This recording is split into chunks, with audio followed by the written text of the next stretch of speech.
People always talk about anxiety and depression and all of those horrible things you feel when you are in active addiction or drinking or using drugs or whatever your addiction might be, but they don't really talk about the difficulties of getting sober and feeling your emotions and remembering things or people that you may not have ever wanted to remember or think about ever again in your life.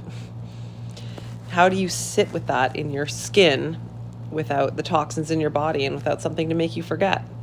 How do you feel the feelings when your emotions are like this close to the surface and a song can make you start crying and sobbing for no reason, or a video of your kids, or a picture of something, or something you see in the news or social media? Like, how do we live our life in that pain and that awareness without numbing ourselves anymore? I'm working on it.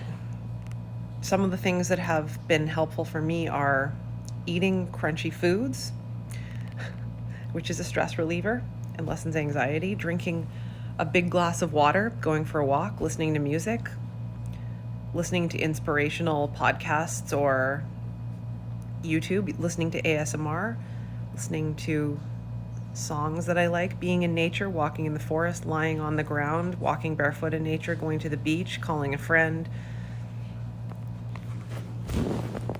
reaching out for help to friends, talking on here with you guys, consuming sober content, having a cry. But it's hard.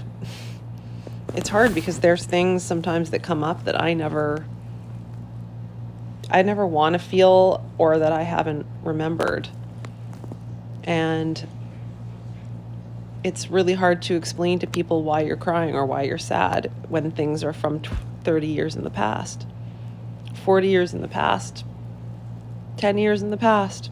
Perhaps it's pain that you experienced with someone else in another relationship that you don't feel comfortable to share with your current relationship or with friends, or you don't feel comfortable to talk about because it's embarrassing or you feel shameful about it. There's so many examples of that, especially with people who have buried themselves in alcohol and drugs for years or decades. I see you, you matter. I am in the process of trying to heal, but we are never fully healed because we are feeling active beings and our minds are always going. And our minds are designed to keep us alive and keep us from running from pain, keep us running away. And without those substances burying it down, we look for other things. So it's like, how do we find the balance? And how do we keep our head up and stay mentally sane so we can help other people? Because that's really the goal in life, is to help other people, because that is truly what brings you joy in the end. When you give, you receive. When you help yourself. I'm not in AA, by the way. And I know that there are policies to help other addicts when you get clean, but that's just makes sense to me. So when I talk to you, you talk to me and you listen to me and you help me. And we help each other every day, one day at a time. Tell me something that you're doing to help yourself today.